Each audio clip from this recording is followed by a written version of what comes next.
Good afternoon. This lecture serves as a review of the material that we have covered in lecture since exam number 2.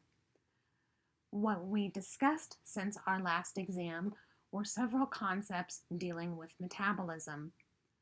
We discussed that there are two broad categories of metabolic reactions that occur inside of a cell or an organism. There are those reactions that are referred to as being catabolic reactions or are catabolic pathways. These types of reactions are reactions in which large molecules are broken down into smaller, simpler components. However, when they are broken down, there tends to be a release of energy that also occurs with the breakdown of those large molecules. On the flip side, we have anabolic reactions or anabolic pathways. These pathways take small, simple components and utilize them in the construction or synthesis of larger, complex molecules. In order for these large, complex molecules to be synthesized from the smaller precursor molecules, there needs to be an input of energy. So one of the things we also discussed that there is a very nice balance between catabolic pathways and anabolic pathways. In that catabolic pathways, in the process of producing these smaller individual components from large molecules that have energy stored in them, the energy that is released is then shuttled over into anabolic reactions or anabolic pathways that require the input of energy. In addition to the energy requirement for anabolic pathways, there are other functions within a cell that require input of energy in order to be performed. There are broad categories of cellular work that we can discuss, things like mechanical movement, transport of molecules into and out of the cell, or chemical reactions like we've just talked about. ATP, or adenosine triphosphate, is the number one energy-containing molecule in the cell. This particular molecule falls into the category of molecules known as activated carriers. Activated carriers are molecules that can carry energy or chemical groups from different metabolic pathways and transfer them to those types of reactions or metabolic pathways that need them. This process of energy transfer from the activated carrier, specifically in this case ATP, follows a cyclic pattern. ATP has a great deal of energy associated with it, and we will talk about that in the next slide. The energy associated with ATP is released and can then be transferred to those types of reactions that require the input of energy. When this happens, ATP is converted into ADP and inorganic phosphate. The ADP has significantly less energy associated with it. However, ADP can also be converted back into ATP from the energy that was released from catabolic reactions. So again, on the left-hand side of this slide, you see this cyclic pattern that occurs with an activated carrier, specifically in this case ATP. ATP has a great deal of energy associated with it. It can transfer that energy to reactions that require energy. What is formed then is a molecule known as ADP. ADP can be converted back into ATP, utilizing energy from reactions that release energy. So let's look at ATP in a little more detail. Again, ATP is short for adenosine triphosphate. This is a molecule that contains a component known as adenosine. Additionally, it contains 3 phosphate groups. So the figure down at the bottom on the left-hand side of the slide, you can see a generic view of adenosine with the three phosphates covalently linked, one right after the other. Again, this molecule, or this figure, represents the molecule ATP. The energy that is stored in ATP can be released when the terminal phosphate is removed from the ATP molecule. And terminal just means the phosphate at the very end. So if you look at the figure on the right-hand side, you can see the energy being released as that terminal phosphate is removed. What is produced from this process is the molecule ADP, which is adenosine diphosphate, and an additional inorganic phosphate molecule is released. And as we discussed on the previous slide, ADP can be converted back into ATP by adding the phosphate group back on, but more importantly, the way that occurs is by capturing energy that is released from reactions that can, in fact, release energy. This is a little more detailed view of ATP, looking at the molecular structure of ATP. What you should be able to very quickly recognize or identify is that this molecular structure resembles that of a nucleotide. Remember, nucleotides contain a phosphate, a 5-carbon sugar, and a nitrogenous base. And this structure is in fact just like that nucleotide structure. You see the 3 phosphates linked covalently, one right after the other, followed by the sugar ribose, which is a 5-carbon sugar, as well as the base known as adenine. So why is it that this particular molecule, ATP, stores a great deal of energy within its molecular structure? The answer to that, as we discussed previously, has to do with the fact that you have 3 phosphate groups linked covalently, one right after the other. Essentially, you have a series of negative charges, one right after the other. Negative charges repel one another, and so what you have in this structure with those negative charges, one right after the other, is essentially like a tight spring that has been pushed down. What happens to a spring that's been pushed down and you release? It springs back up. And essentially that's what's happening with this particular molecule. Those negative charges are repelling one another. However, the covalent linkages are forcing them to stay together. And so this molecule is extremely unstable. What would make this molecule more stable is to remove at least 1 or 2 of those negative charges. By removing some of the negative charge, that releases the tension that has been created in this molecule. And by releasing that tension, we also release energy. So again, this molecule is considered very unstable, and also with that instability, it makes it very reactive.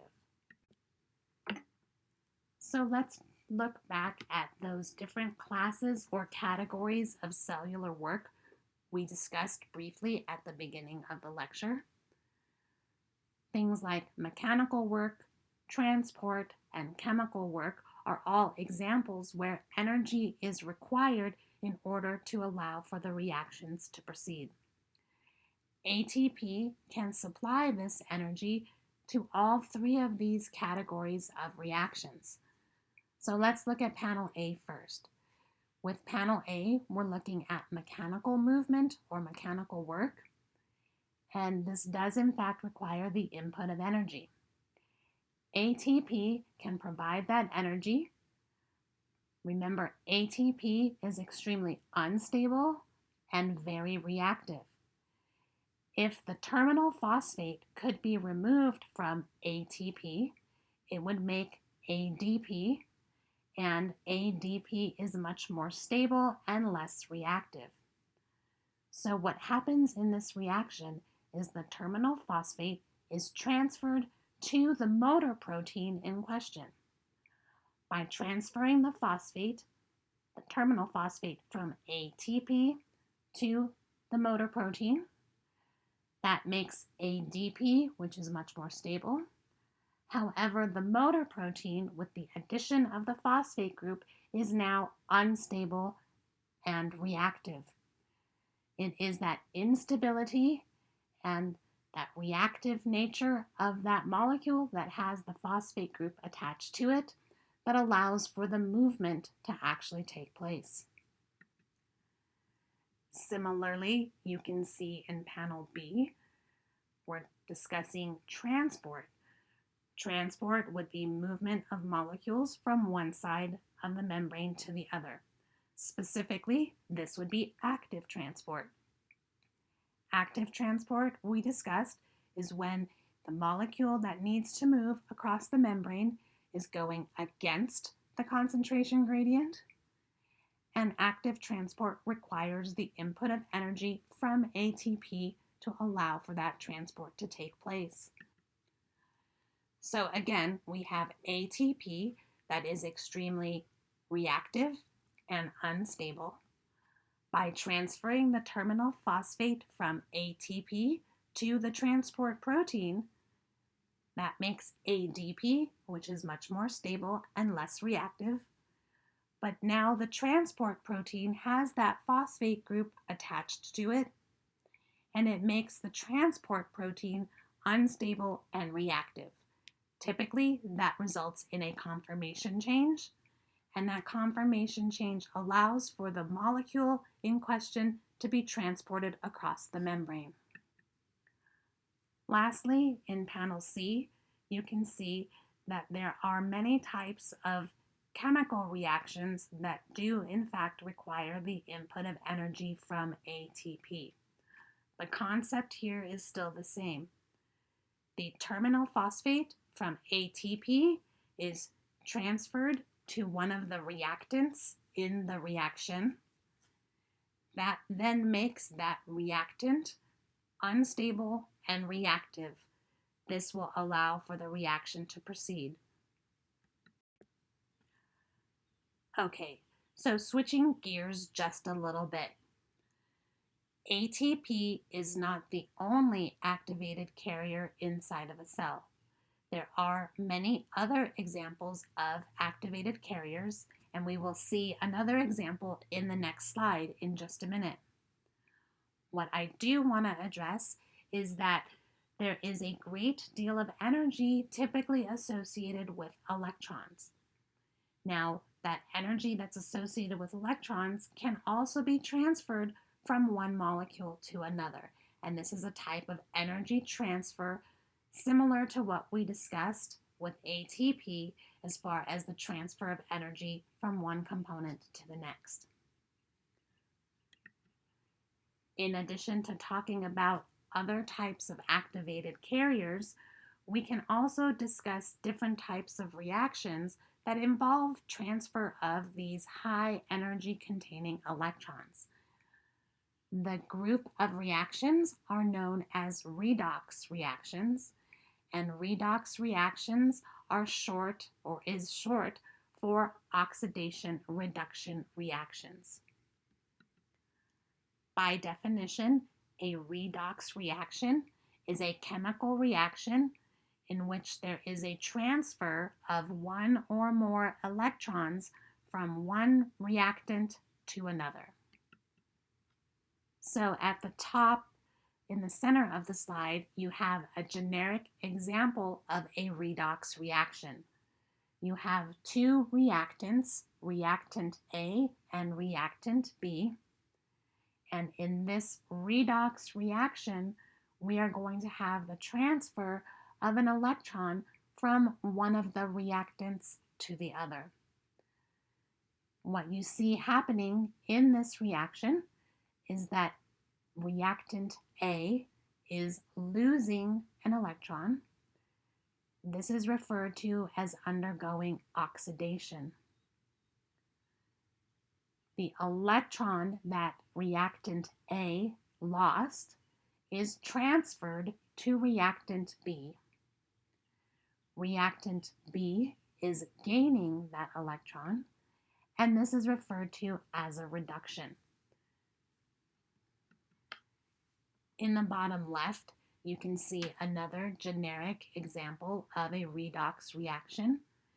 And in this case, we have two reactants, reactant Y and reactant X. Reactant X is going to be transferring its electron, or one of its electrons, to reactant Y. Hence, reactant X is undergoing an oxidation, and reactant Y, which is gaining the electron, is undergoing a reduction. Lastly, on the right-hand side of the bottom of the slide, you see an example of a chemical reaction we discussed way back at the beginning of the semester. This was the formation of sodium chloride. We discussed it in the context of an ionic bond. And in an ionic bond, there was also transfer of electrons from one component to the other. This too is an example of a redox reaction. Sodium is losing an electron. Chlorine is gaining the electron. So sodium is undergoing an oxidation. Chlorine is undergoing a reduction. And because of that process, sodium now has a net positive charge, and chlorine has a net negative charge, and this is what allows for the ionic interaction between the two.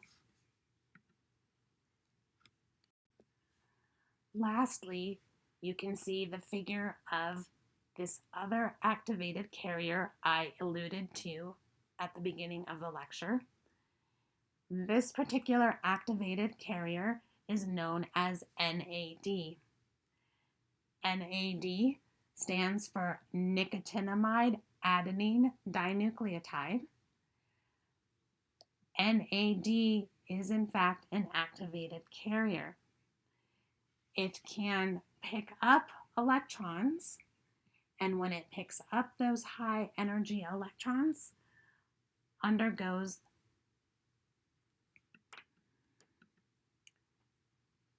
the reduction. NAD is picking up those high energy electrons, and when it does, it is found in the reduced form known as NADH.